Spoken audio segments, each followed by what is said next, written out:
Dumelang Avusheni and hello hi Mzansi. Noluthando Nxakani here and welcome back to the Health For Mzansi podcast.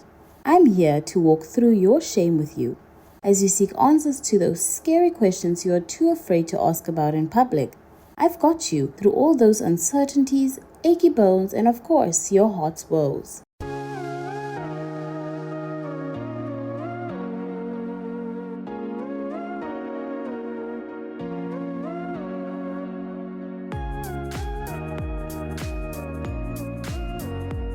The birds and the bees get it on, and men do it anytime. But for women to have sex, there needs to be scented candles, and of course, your lover needs to do the dishes first, right?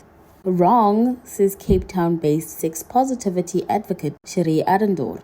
A woman's sex drive and desire is just as normal as that of a man. No matter how shameful in some people's eyes, a woman is allowed to explore her sexual desire without the judgment. Chérie joins this episode of the Health For Mzansi podcast to help us understand how it is not shameful to have those sexual desires, ladies. I think, with sex in our country, women are still often shamed. Why do you think that women are always shamed in terms of their sexual desires? Our country in general is quite conservative as a whole. I mean, many countries are very conservative. I think we have quite an interesting mix of conservative cultures in our country specifically, in that, we don't just have one sort of united front in terms of our culture, but the one thing that those cultures all have in common is that they're quite conservative from a sort of public facing point of view. And then obviously within those sort of conservative cultures, the patriarchy has made it such that women are still seen primarily as mothers, as people who procreate, and with that banner, which is something that is true for women, comes all the expectation of this sort of like purity culture. And if you're not some sort of maternal figure 24/7, then you're the opposite. What I find so interesting, though, is that, women have been fetishized and sexualized and objectified for all the bits that everyone finds very enticing, but then in the same breath are demonized if they're not filling this Mary mother figure. There hasn't been a lot of focus on it historically about, women enjoying sex or women's pleasure. And I think along with this view that women should be this maternal figure, it's really built this shame bubble around women, even engaging with other people around their pleasure and understanding that it's something that they're entitled to and it's not just a route and an avenue for procreation.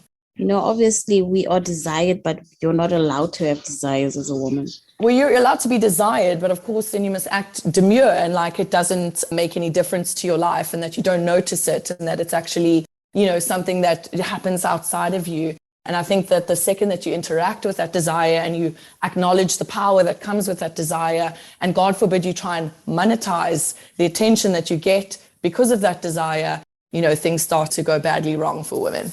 Like, how can you then break free from all like this bubble that, they've put you in sexually and stuff? But how can you do it like safely as well? I used to have a sex positive podcast with an ex of mine, and we're both older. So he was early 40s and I'm middle to late 30s. And I think looking back on my journey as a sexual being, I think a lot of it is done unsafely. And I think the reason that it's done unsafely is because there is just a lack of conversation around it. Lack of conversation in the home as children, lack of proper education at school level. And then because of these grassroots sort of issues, as groups of friends, like people don't even discuss it. And you would think, between women, it's a safe space, between men, it's a safe space. But there still seems to be this extension of this act and of this performance.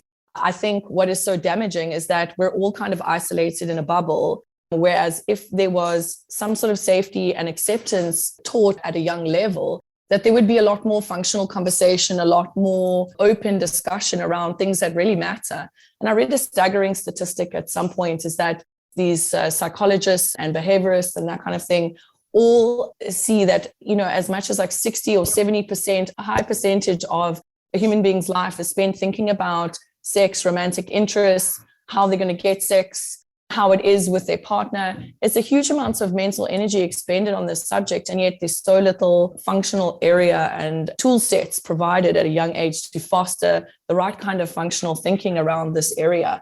And I think this is why there's so many, horrific things that start to happen in places, because people are just repressed. People don't understand themselves. They're not given, the chance, the opportunity, the tool sets to unpack some of this. A lot of it is trauma-led. There's so much shame and guilt and trauma that comes with a lot of the sort of kinks and fetishes. And if you let people, express themselves in a healthy, functional way with support, things don't tend to go that badly wrong. As the people that we are now start initiating those practices so that young people don't feel quite so isolated, so that they have the tool sets and the communication. And I think we're getting there. I mean, young people now are very focused on understanding their partners, understanding that women are also entitled to be creatures that have desire, that are deserving of pleasure. There's the normalization of things like conversations around STIs and contraceptives. And I remember as a young person growing up, some of my first sexual encounters, we never spoke about anything. What your limits are, what your boundaries are, what have you done before, what would you like to do, what feels good for you, none of that. Up until as late as my late 20s, I feel like sex was a performance, something that you thought you were doing for the other person, or you were just desperately trying to maintain this air of like desirability in the face of no communication. And I think communication and tool sets are key for that. And then do you have any, some tips? Well, it really depends what you're into. I think addressing it sort of broadly is difficult. But I mean, I myself am a single lady at the moment, and I'm coming out of quite an intense relationship.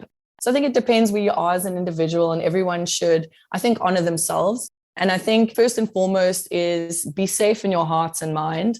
Obviously, you need to be safe in your body. And so whether you are out there casually having sex and, being open and ethically non-monogamous with people, or you're in a committed relationship, I think, health for your body is first and foremost. Make sure that whatever partners that you are engaging with, you're using protection, or you understand about their sexual history, but then just make right choices that are going to leave you feeling lifted by the experience. And also just understanding that sex isn't just orgasm and climax. Sex for me is about connecting with a person, connecting with yourself, whether it's physically, emotionally, spiritually, however you want to frame it. Make sure that you're there doing something for you, that you are benefiting and having a positive experience and holding space for somebody else to have a positive experience too. So get out there, flirt, take your time, don't rush into things, openly communicate, and the rest is going to be great, baby. Do you think sexual pleasure could be considered a human right? I think the right to discover it definitely is. I don't think you're going to have clinics helping people achieve gratification anytime soon. But I think not demonizing people for wanting to explore this avenue of themselves, just like not demonizing people for wanting to understand their culture and their heritage. It's personal discovery. And I think personal discovery and self-expression is absolutely a basic human right. And I think sex and gratification and pleasure definitely fall under those banners. Thank you for joining this week's episode of the Health For Mzansi podcast, Chérie. Now, if you are looking for more on our conversation about desire, visit healthformzansi.co.za. And dear friends, remember, if you are in a medical bind or looking for a shoulder to cry on, you can send an email to hello@healthformzansi.co.za. Alternatively, you can hit us up on WhatsApp on 063 633 0628. I would never blue tick you, babes.